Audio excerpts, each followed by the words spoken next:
materi literasi keuangan yang dulu hanya yang printed, cetak, kalau sekarang yang soft copy dan digitalisasi. Itu kita udah melakukannya lebih dari 1.000 program edukasi di masa pandemi itu. Tapi industri ini setiap kantor kita wajibkan melakukan edukasi, dan tahun ini itu sudah hampir 2.000, nanti Desember ini biasanya banyak. Itu tahun lalu 2.500 yang dilakukan industri. Kita melakukan pengawasan, namanya pengawasan market conduct. Ini barang lama tapi baru ini. Karena yang lama-lama itu dulu ya, pengawasan market conduct itu tercampur dengan pengawasan prudensial. Market conduct namanya juga ini pengawasan mengenai perilaku pasar. Yang diawasi adalah perilaku usaha jasa keuangan dalam berhubungan dengan konsumennya. Dalam berhubungan dengan konsumen itu PUJK itu apa? Dia punya iklan. Iklannya kita awasi. Iklannya ini bener nggak nih? Janji-janji surga, ya kan? Terus nanti nggak ditepati, ini kita awasi. Gitu, ya. Terus apa? Kontrak-kontraknya. Di awal tahun itu sempat ramai ya Pak, influencer yang mungkin diduga pom-pom saham. Nah ini apakah OJK tuh pengawasannya hanya kepada perusahaannya yang mungkin bisa jadi endorse influencer tersebut, atau juga ada edukasinya terhadap influencer-influencer itu, karena kan mereka punya platform, tapi bagaimana mereka untuk bisa memakainya dengan bijaksana gitu Pak?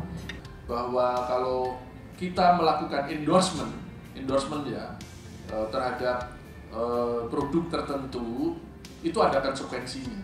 Itu pasal 34 bahwa itu yang dapat melakukan kegiatan sebagai penasehat investasi itu adalah pihak yang berizin. Jadi kalau dia influencer mengendorse, dia berlaku seperti penasehat investasi, itu harus memperoleh izin. Ya, apalagi kalau pihaknya itu publik gitu ya, penawaran ke publik dan sebagainya gitu ya, ada ancaman pidananya di sana. Peran OJK di dalam pemetaan tahun 2022 itu untuk memetakan jasa industri yang tadi itu mau dikurangi, digabungkan atau dialahkan.